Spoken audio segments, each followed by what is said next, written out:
Kaka ne wasingo ni laktar Khaemba osechopo ka mar mondo watwag ewi midhiero mar tuoche mag dang'ni mag paro ma thoro mako rowere. Mokwongo wachako kod lipot mar migawo mar thieth ewi tuoche mikelo gi dang'ni mar paro. Rowere gin 75% mag jo-Kenya duto nyiso ni gin ema githoth e pacho ka. E kwan ni 2.5 ni kod dang'ni mar paro. 1.8 bende yudore gi ranyisi mar tuoche mikelo gi dang'ni mar paro. Bende migawo mar thieth ogolo listi mar tuoche ma thoro mako jo-Kenya kamoting'o midekre mar buogruok, dang'ni mar paro, midekre mar juogi, dang'ni mar paro bang' masira kod paro mawilore kata schizophrenia. Machiegni laktar. Mana mapiyo piyo wadwa chako ni to ang'o ma thoro miyo rowere bedo kod dang'ni mar paro? Seche moko ka nyithindo chako bedo madongo makoro gichopo age mar bedo rawera, yot mondo giyud tuochego kaluwore gi kaka maisha koro bedo matek negi. Nikech ka iwuok koro ka in nyathi, idonjo pengine skul, idwa mako osiepe gi jok mopogore opogore, idwa romo gi jok mopogore, skul be koro samoro bedo matek. So stress donjo nega nyithindogo. Kuom jogo kata jotuo mabiro ni e kes kata e Kenya sani, gin weche mage mathoth ma bende ng'enyne yudo ka rawera nodonje makoro yudo ka ochako bedo gi dang'ni mar paro? Weche ng'enyne yudo ni stress mag skul kata mag osiepe, gichako samoro madho kong'o gi ywa njaga gi chamo yedhe mopogore opogore. Aparo ni mago sana e gik mang'eny. Samoro be family iyudo ni nitie dhawo samoro e familia kind wazazi gi, iyudo ni pengine onge winjruok e ot. Koro mago chandogi ka gin e skul, iyudo ni nyathi onge gi kwe. Mago ema changia, ema medo. Erokamano laktar. Migawo mar thieth ogolo lipot mare mawacho ni anxiety kata buogruok, midekre mag juogi, bipolar, gin kuom tuoche ma sani thoro mako oganda e pacho ka. Rowere mang'enyne irodhnogo, gin tuo mane ma ahinya mar dang'ni mag paro ma makogi? Wayudo ni tuo mar juogi, midekre mag juogi emiyudo ni ng'eny. Kata nyithindo ma osedak e ot mantie dhawo mang'eny, mantie kethruok e kind jonyuol gi mang'eny, iyudo ni luoro no samoro miyo giyudo tuo mar post-traumatic PTSD, post-traumatic stress disorder. Samoro inyalo kata yudo ni giyudo nyaka schizophrenia ma kaluwore gi kaka gitiyo gi njaga kata kaka gimadho kong'o. Samoro mano betimogi. Lakini ng'enyne ibo yudo ni dang'ni mar paro ni ema ng'eny. Mano ma dongere dendo ni depression. Depression. To mana mapiyo piyo nyiso ni to gin ranyisi mage ma ng'ato nyalo ng'iyo nyathine kata en owuon mondo ng'e ni pache dang'ni to gima duong' ni onyalo yudo tuo achiel kuom tuoche ma bende waselero kae. Ng'enyne ibo yudo ni nyathi ka rawera ema oyudo to opogore kata ng'ama duong' pogore gi jowetene. Koro okine gik mane ihero mane mori, koro okidwa nindo, okinindo maber, chiemo okichiem maber, ichandri, paro chandi, okimor, ionge mor, ionge kata gik mane ihero, ok kel ni mor e maisha ni. Iyudo ni karawera tibo yudo ni samoro tinde gihero hinyre ahinya. Iyudo ni ng'ato kata mana gine wembe, ng'ado lwetene, ng'ado dende. Iyudo ni nyathi ok tug gi jowetene, ok wuoth gi jowetene, ok dwar skul. Koro gik mopogore ma nyiso ni nyathini ok ni maber, ok ni kaka ne en. Laktar, en okang' mane mokwongo minyalo yudo sama iyudo ka nyathini koro opogore gi kaka ne en? Kaka janyuol, katipo mana ni in emineno ka nitiere gik mane timo chon mane ber ni to tinde ok ber ni. Kaka janyuol, en okang' mane mokwongo monego ikaw mar mondo mi ichak manyo kony nyathini? To bende tuoche gi gin gik ma iyango e od thieth? nyathini kineno ka nyathini dhi kamano kikiriti kiwacho ni waneno nyathini we warita rita wane kako bobedo dipoka ka nyathi itero osiptal kata mana kitere mana osiptal itere mana e casualty kuminene jotuo moko ibo yudo jathieth mabonyisi ni mae dwaro counseling mae dwaro psychiatrist mondo dhi othiedhe gi yath kata gi wuoyo ma waluongo ni psychotherapy ema korime ithiedhe go ikete gi ariyogo ma iyudo nyathi medo bedo maber lakini kikiriti ni diponi we warit wane ni ng'ane waluong ng'ane wuok kode waluong kineno ni gigo timore ma nyathi ninda ahinya ok dwa dhi e skul ok wuogi jowetene ok dwa chiemo kikirita ahinya nitiere gimiwacho ni nyithindo ma donjo e adolescence iyudo ka timbe gi samoro opogore ere kaka ipogo ni ma to koro chal ni watude gi tuoche mag dangni mag paro to ma to nyiso mana nyathina ni koro wuok e stage achiel kochomo mamoro mar dongo samoro ibo yudo ni kata nyithindo ka medo dongo ka ochopo adolescence no be gidwa pogore gi ji ok gidwa wuoyo gi nyithindo wetegi ahinya lakini kineno ni behaviors gi timbe motimogi miyo koro ok odhi e skul yani ok odhi kaka nyithindo moko dhi ka nyithindo moko dhi e skul nikech kata ka gipogore pod odwano dhi e skul ibo yudo pod odwaro chokre gi jowetene at least kata ka gidhi wuotho kamoro kata gombaka kata ang'o lakini kineno kamago ok timre o affect maisha ne mapile pile mago nyiso ni nitie shida en pim mare mitimo ne ng'ato e od thieth mar ng'eyo ni ong'ama ngima koso matin pache osechako wilore kata osechako bedo gi tuoche machala kama nitie kaka wan jok modhi training mar ng'eyo nitie kaka wang'eyo nitie kaka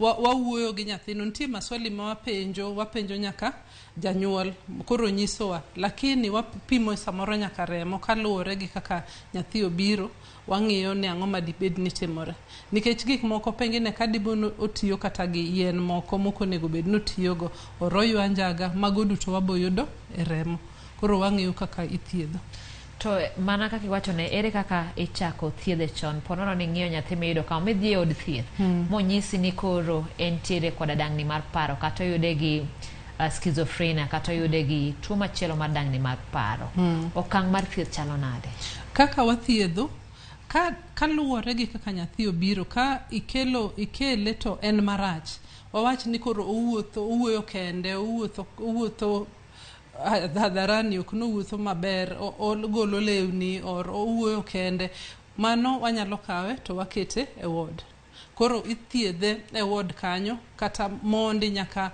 omwony yath ma yath bed kode maber ma wane ni koro onyalo chung' kende kata onyalo dok e skul kata onyalo dok e ot korka wagole e osiptal lakini ka obiro to en ng'ama pod inyalo mi yien to wang'iyo wabonyisi ni we ochak muonyo yadhni to be obiga counseling kata dichiel e juma kata diriyo e juma aeto bang' mano koro in be ing'iye ka odhi maber gi yath to waendelea mana gi yath kamano to kodhi maber to chuno ni wakete e ward kamano to nitiere kuom kinde malach aparo ni kata e gweng' kuchedo ka ng'eny tuoche mag dangni mag paro iluongo mana ni neko to neko ni nitiere koda weche mang'eny ma ji wacho kama oting'o nyaka ni samoro nyalo wuok mama une nigi neko moro tinde omaki samoro jomoko wacho ni nitiyo gi yath kuom kinde mang'eny jomoko wacho ni ilawi jomoko ginang'o giri ma bende wachore e wi tuoche mag dangni mag paro ahinya ma waluongo ni neko cha ma ok gin adier to ang'o kuomgi ma gin adier wanyalo wacho ni tuo mar dangni mar paro ringo e familia adier mano ta adier ka dipo ni ng'atu moro ne nigo to en adier ni nyalo maki ok en miriambo koro wabedo ka wang'iyo kata ka wan jonyuol ing'iyo nyathini ing'iye maler mondo ing'e maber ni mae gine mane ng'ane ner gi moro kata da gi moro kata kwar gi moro ne nigo to kidhi e osiptal be ber kiwacho ne jathieth ni gini en gima ne wan go e familia wa ok ni gimo chakore sani korka ni ng'ato ong'iye marach or gik machalo kamago wan kaka jok ma tiyo gi dang'ni gi tuoche mag parogo ok wayiego ni ng'ato nyalo ng'iya marach to nyathi bedo marach. Wan wang'eyo ni either pengine kamodakie en gi stress machande madibed ni omiyo gigi ochakore, or gini nyalo bet ni nie familia, or kata mane min gi nigi ich, pengine ne min gi nigi stress, mago duto nyalo ketho, nyalo miyo tuoche gi biro bang'e. Erokamano, bende nitiere tudruok e kinde tuo mar dang'ni mar paro kata tuoche ma wasewachogi kod lokruok mar kor lwasi? Samoro wacho ni ka koyo ng'ich to nekono ne obiro, to bende kaluwore gi mano, ang'o momiyo samoro ng'ato ngima to samoro pache olokore? Ing'eyo gima anyalo wacho kaka jathieth en ni samoro ing'e ni gigi gin gi chemicals manie e obwongo ng'ato. Koro samoro chemicals dhi maber, samoro dhi marach. Tegemea gi kaka pache chalo, gi kaka kamodakie chalo, gi kaka gik motimo chalo. Pengine onyalo bedo ni ndalo koyo, pengine onyalo biro, lakini luwore gi ng'ato, gi kite, gi kaka odak, gi environment modakie. Ok ni ndalo koyo, nikech inyalo garito ni ndalo koyo ero biro, odhi bedo kohore mos makos timore. Erokamano, midhiero osiko kendo achiedh nade king'iyo sani aneno ka ng'ato wacho e mbui marwa mar Facebook ni gie kinde ni to jo Kenya duto nigi dang'ni mar paro to ahinya kalore kod uchumi ma bende oidho. Penjo en ni yani mondo mi ikal e midhiero gi ma ok ipo ni achiel kuom tuoche gi omaki, ere kaka ineno ni itayori maber kata obedo ni midhiero nitie? Aparo ni ka wamakore, ka in gi osiepe, ka in gi familia ni, kata kineno ka weche ni dhi marach, tinyalo timang'o, inyalo dhi imany ng'ato kata ng'ati moro mani machiegni kodi, iwuogo, ukonyrugo gi paro, ukonyrugo gi gik matindo tindo, chiemo, pesa, gik machalo kamago. Kik iwe ni koro in kendi, nikech wadak e Kenya ni wang'eny ka waduto wan mana kae.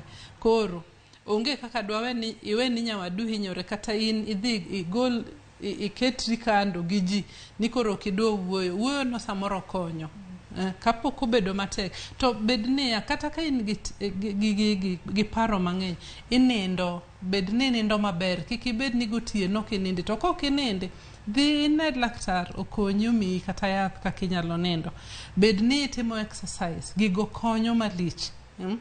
Bedni iwuoyo gi joweteni, kik ibed ni ina kendi, chandori kendi. Bende weche mag dhao e udi e kind ng'ama dichuo gi ng'ama miyo, iyudo ne gin gik ma nyaka sani pod timore e udi, tiyudo ka magi anyuola ma samoro nigi nyithindo matindo. Bende mae nyalo miyo nyathi dongi ma yudo achiel kuom tuoche mag dang'ni mag paro? Kabisa. Ibo yudo ni nyithindo moae ot manigi dhao, manigi tungni mang'eny, gin nyithindo manie risk maduong' mar yudo tuochegi. Omiyo jonyuol wane kaka wanyalo rito pach nyithindo, wane kaka wanyalo rito maisha mar nyithiwa. Mano en gima very important. Ang'o gini mwanyalo timo mar mondo mi wabed kata watang' gi dang'ni mar paro? Ahinya ka samoro iparo ni samoro janyuol ni moro ne osebedo go, to idwa ni mondo mi duok chien chances magin bende dhi e line machalo kamano. Ena mondo iritri maber. Iket ni in stress, kik ibed ni in stress, iyaori ayawa e stress. Kineno kata ni in gi ng'ato ma wuoyo marach, ma miyo dak ni bedo matek, ma miyo maisha ni bedo matek, inyalo tengori gi ng'ano. Kiyudo kuma ntiere stress, itemo igolorie. To ka ok inyal, ti manyo kaka inyalo wuoyo gi ng'ato mondo konyi kata gi paro, anyalo dak kae nade ma onge, ka en tich, ka en ot, ka en osiep, inyalo manyo kaka inyalo dak ma onge stress. Avoid stress. Mane gima duong' ma aparo ni kelo nega ji wach. Erokamano laktar, watieko gini, adwa ni mondo mi chiw mana ote mogik ne rowere. To sama wacho rowere samoro kik wane ka gin nyithindo matindo ahinya. Nitiere nyaka rowere ma sani manyo tich, nitiere jowere ma nigi familia matindo to onge kaka nyalo konyogi. Inyalo mana miyogi ote ni mogik kaka laktar, ma bende ong'eyo ni sani tuoche mag dang'ni mag paro medore. Anyalo wacho ne yawuotwa niya, nyithiwa ma rawerni ni kong'o ok en gima solve problems te. Anyalo wacho ni njaga, kata ka tinde ji mang'eny wacho ni njaga nyaka njaga ketho wich, njaga gik moko ka schizophrenia gerege mago wuok kuom njaga, kuom kong'o, kuom substances mikete i dendi. Ka in gi wach te mane iwuoyo gi ng'ato, nitie clinics sani kata osiptende ma public gi ma counseling en almost free. Inyalo dhi mimany kata ikoso clinics go, dhie kanisa, wuo gi jo pastor, juo gi counselors ma kanisni ogolo ni nono, imiyo ji nono counseling. So kikiket ni in itemo madho gimoro mondo ipunguza go stress, mano ok bi konyi, mano bo mana miyo maisha ni bedo matek moloyo. Mane madawachi. Okadwa na med gimoro laktar Elizabeth Khaemba, wach na or ni mos kod jalas. Erokamano ng'eni wabiro yudo thuolo machielo kaluwore ni en gino maduong' ma bende samoro ubiro wuoye chenro mar penj laktar mondo wakony oganda. Kabisa, erokamano. Nyakoromo gi kanyo wadwa ni mondo wakaw yo machuok, waduogi weche mathoth kik idhi mabor.